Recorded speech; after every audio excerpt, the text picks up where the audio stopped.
Welcome into the PHNX Sun Show. I'm Lindsay. That's Gerald. That's Espo. Saul will be joining us here shortly.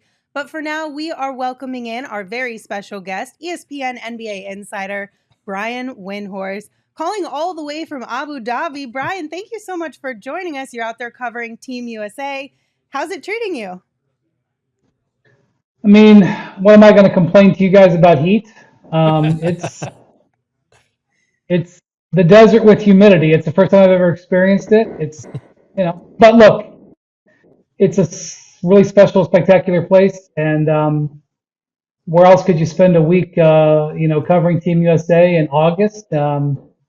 It's been good. The team is, very accommodating.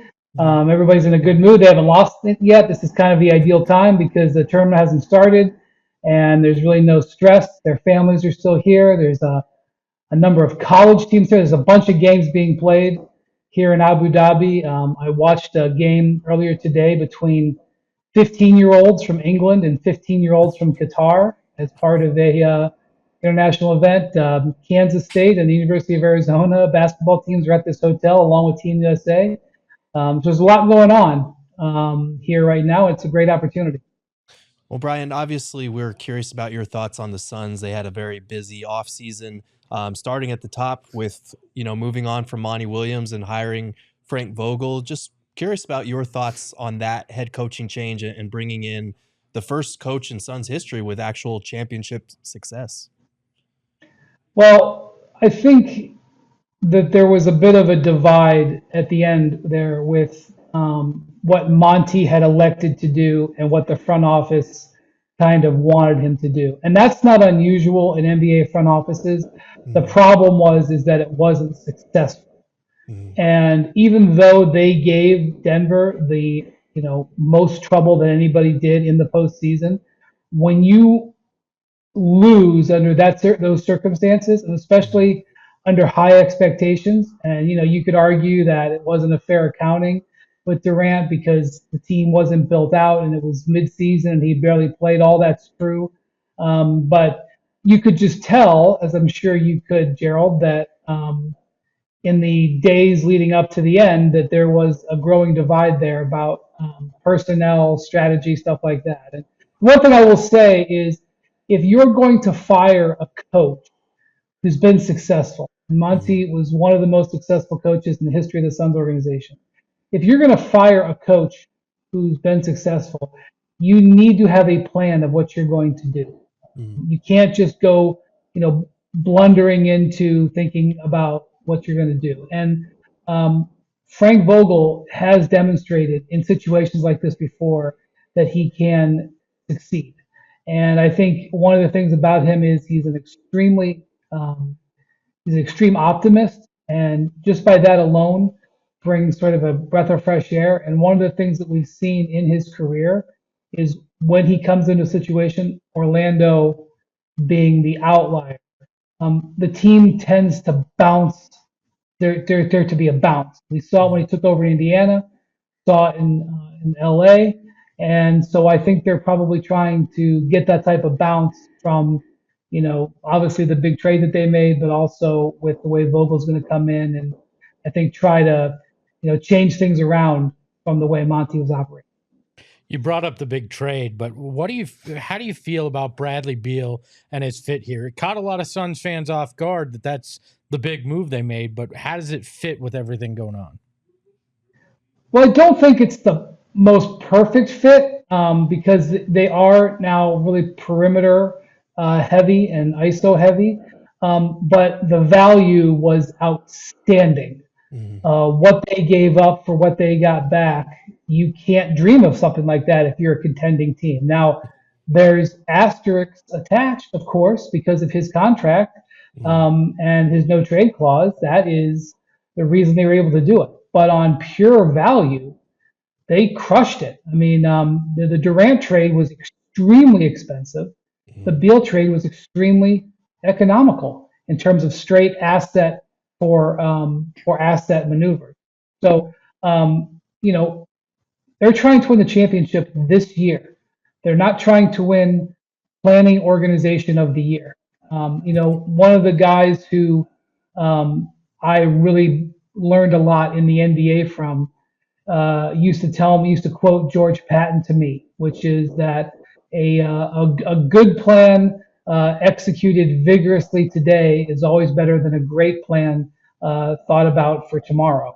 And that is what the Suns are doing. They are vigorously trying to win today, and that trade brought them closer from a value standpoint. We'll see if it works out from a fit standpoint, but I think they're more worried about value at this point.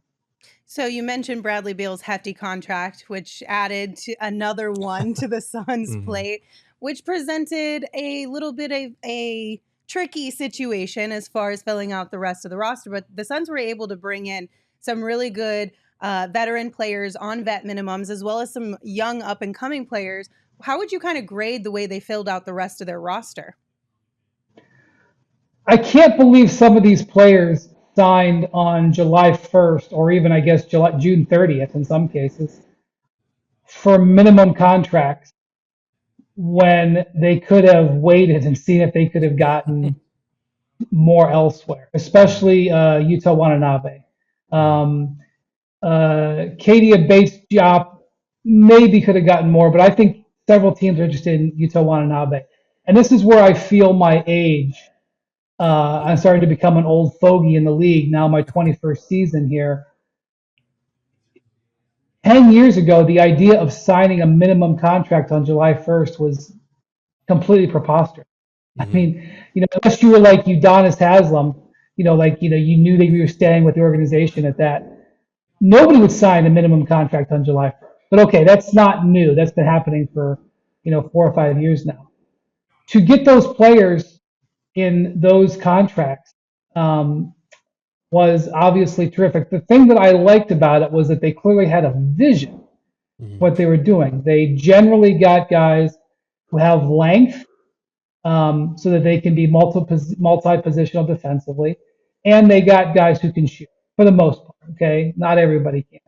And so you can see that they had a strategy that they were employing. Now, the one thing I will say is that these players, Watanabe specifically aside, because I really am a fan of his skill set. But Bates Diop also, I think, he kind of had sort of proven that he could maybe be more than a minimum player. But these guys are minimums for a reason. And so I would just say that the batting average on minimum contract is,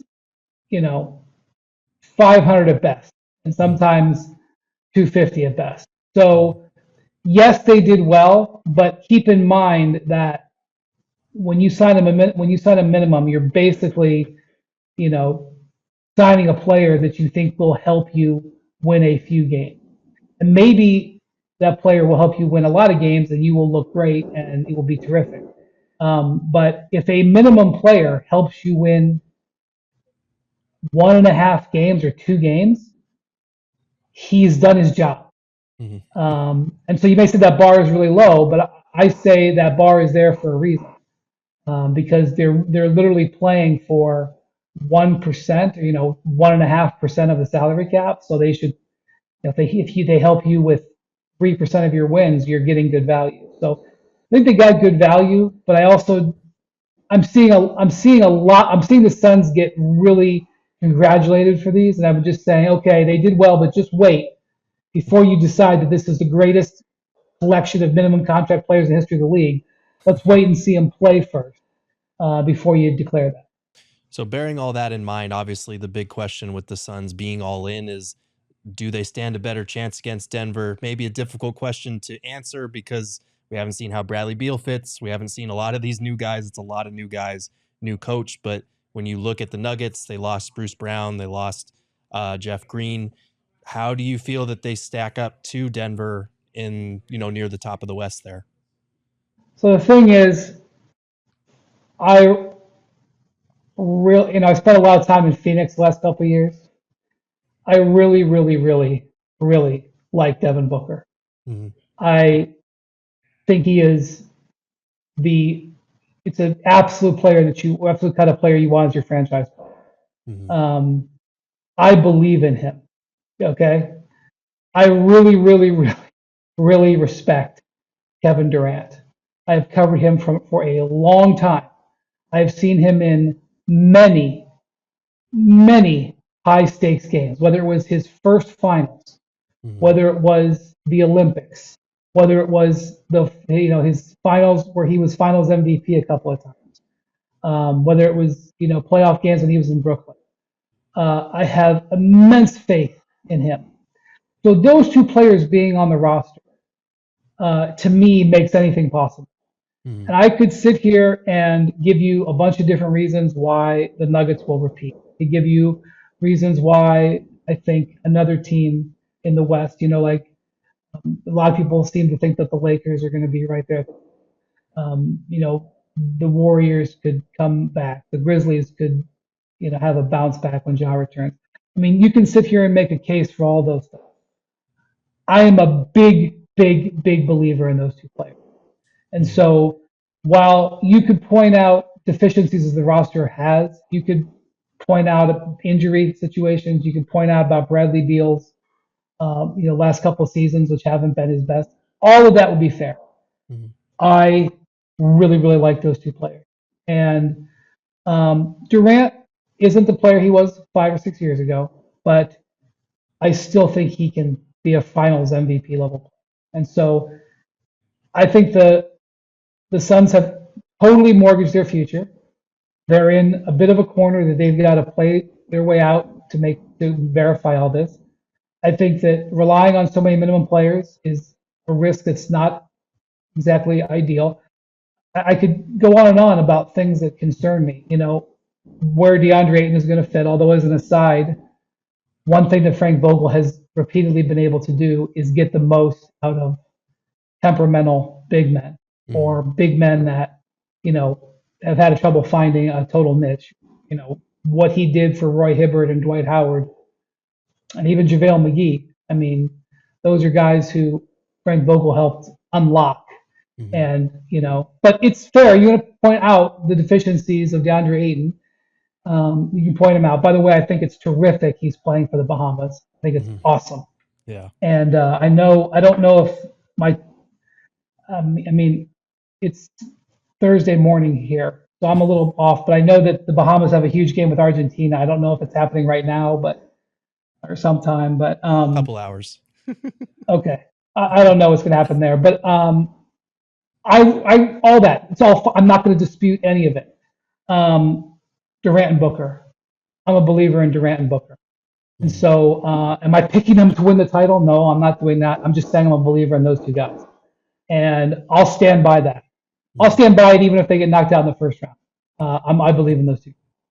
One of the biggest critiques we've heard, and I talked to some coaches around the league who have brought this up as well, is this idea of positionless basketball in Phoenix and the lack of traditional point guard that they don't feel it can work. Do you think that it can work here in Phoenix the way that they have it set up with multiple ball handlers?